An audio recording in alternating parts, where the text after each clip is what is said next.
Welcome to my new video.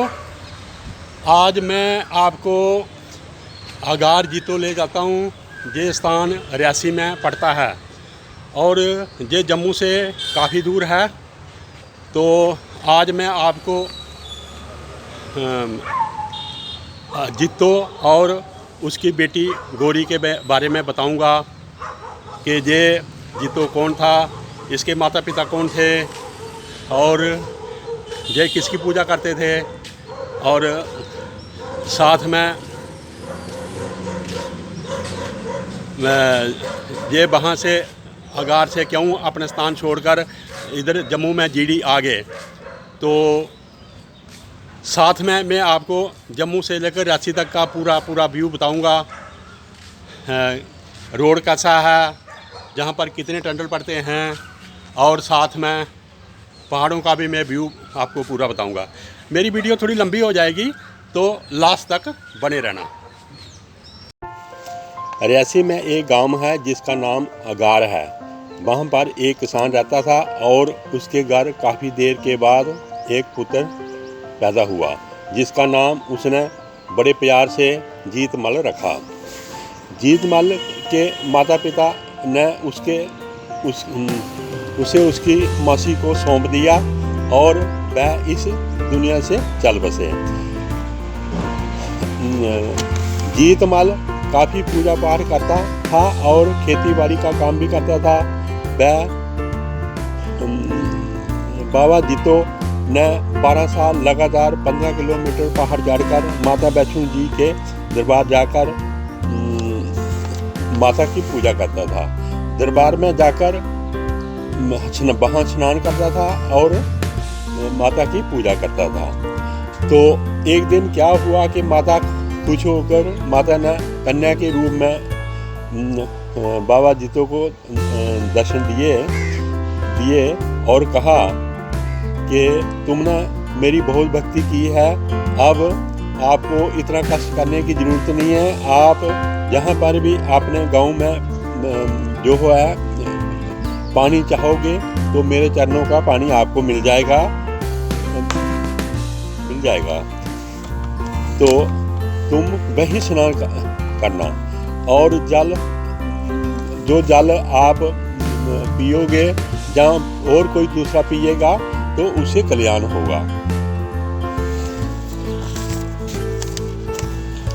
तुम हर रोज दर्शन करना चाहते हो तो मैं तुम्हें एक कन्या के रूप में दर्शन दूंगी। लेकिन बाबा जीतो ने शादी न करने का प्रण लिया था। ये कन्या आप शक्ति होगी, वह किसी के पेड़ से जन्म नहीं लेगी। और उसने कहा कि उस कन्या को आप अपनी बेटी की तरह पालना। और बाबा जीतो बड़ी खुशी से वापस आ गया और अपने पूजा पाठ में वो लीन रहने लगा। और उसने जैसे जैसे माता ने बताया था वैसे वैसे उसने मतलब पहाड़ से ज़मीन को खोदा और वहाँ से पानी निकल गया। और ये कटरा दमेल है जहाँ से कटरा को गाड़ियाँ जाती हैं। ये पूरा रास्ता आप देख रहे हैं, ये कटरा दमेल है।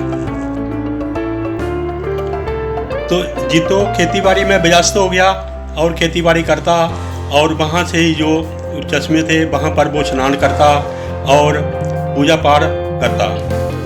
एक दिन क्या हुआ कि वो वहाँ पर स्नान कर रहा था। तो स्नान करने के बाद जब वो कपड़े लगाने लगा तो उसकी धोती के नीचे एक कमल के ऊपर एक कन्या मिली जो कमल के ऊपर खेल रही थी। तो बाबा जीतो ये देखकर बड़ा खुश हुआ और उसने उस कन्या को अपने घर ले गया और उसको अपने घर में जाकर उसका पालन पोषण करने लगा। तो उस कन्या को वो माता वैष्णो बोलता था, लेकिन प्यार से उसका नाम उसने कोड़ी रख दिया।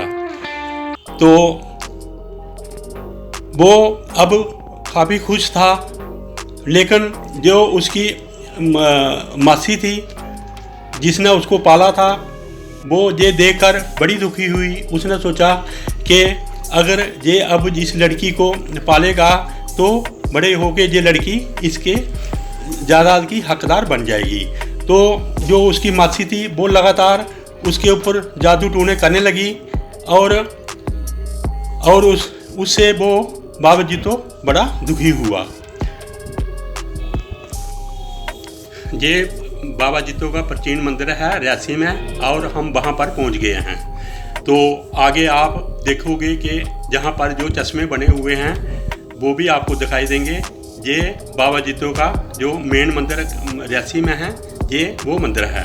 तो आगे आपको ये पूरा मंदिर भी दिखाएंगे और चश्मे भी दिखाएंगे जहाँ पर बाबा जीतो ने पहाड़ खोदकर एक चश्मे बनाए थे और वहाँ पर बाबा जीतो जो खुद स्नान करते थे। तो ये सामने जो आप दिख रहे हैं ये वही चश्मे हैं जहाँ पर लोग आते हैं और स्नान करते हैं और अपनी मनोकामना मांगते हैं। ये पूरा स्नान करने की जगह है और जहाँ पर ये जो आप ये बंदा देख रहे हैं आप जो डोल लेके आया है, जहाँ पर एक जगह है वो नाला है जहाँ पर लोग मैक्सिमम जहीं पर ही स्नान करते हैं। ये पूरा स्नान आप देख रहे हैं।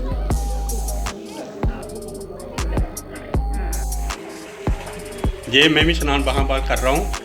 ये बहुत ठंडा पानी है और बड़े मज़ेदार की जगह है। ये पूरा मैं स्नान जहाँ पर कर रहा हूँ। तो मासी उसको हर रोज़ तंग करती थी। लास्ट में उसने दुखी होकर एक दिन क्या किया कि उसने अपनी सारी ज़मीन उनको दे दी और मकान को ताला लगाया और ताला लगा के अपनी बेटी को और बैलों को लेकर वह जम्मू की ओर चल पड़े। जम्मू में एक स्थान है जीडी, वहाँ पर आ पहुँचे और एक बीरी नाम के किसान के घर जाकर रुक गए और वहाँ पर उसकी ज़मीन ले ली और वो उसमें खेती करने लगे। और उसके साथ उन्होंने ये भी तय हुआ कि ज़मीन से जो निकलेगा उसका तीसरा हिस्सा उस किसान को दिया जाएगा। तो उसने उस ज़मीन में बहुत खेती की, काफ़ी मेहनत की और लास्ट में क्या हुआ, ये सामने जो देख रहे हैं ये बाबा जीतो का मेन मंदिर है और यहीं पर लोग जो है दर्शन करते हैं। ये सामने जो उनके मोरे बने हुए हैं बाबा जीतो और बुआ कोड़ी के, ये मेन मंदिर वही है। तो आगे क्या हुआ कि उसने उस जीडी में जाके उसने काफ़ी मेहनत करी। मेहनत करने के बाद उससे काफ़ी जो है अनाज तैयार हुआ। जब कणक तैयार हुई तो उसने क्या किया कि उसने उस किसान को बुलाया, पीर सिंह को बुलाया कि अपना हिस्सा जो तीसरा हिस्सा है आप ज़मीन से ही ले लो। जब वो किसान वहाँ पर पहुँचा तो उसने इतनी ज़मीन, इतनी गेहूँ देखी तो उसका दिमाग ख़राब हो गया। उसने क्या किया कि अपने नौकरों को बोला कि किसान बीर सिंह ने अपने नौकरों को बोला कि जितनी भी गेहूँ है वो सारी इकट्ठी कर लो। इस पर बाबा जीतो को बड़ा क्रोध आया क्योंकि उसने बड़ी अपने खून पसीने की कमाई से ये पूरी गेहूँ तैयार की थी।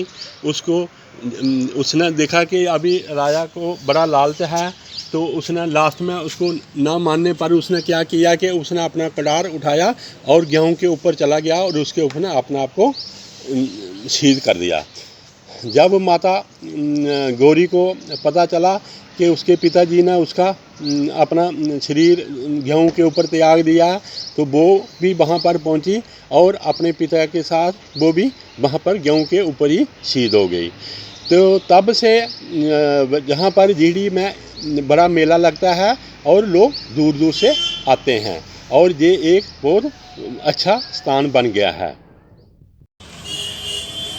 तो जब कभी भी आपको मौका मिले तो ऐसे स्थानों में ज़रूर आना चाहिए। ये स्थान कटरा से कुछ 5 किलोमीटर के दूर पर है और काफ़ी सुंदर स्थान है, तो ऐसी जगह पर ज़रूर आना चाहिए। तो अगर मेरी वीडियो अच्छी लगे please like, share and subscribe.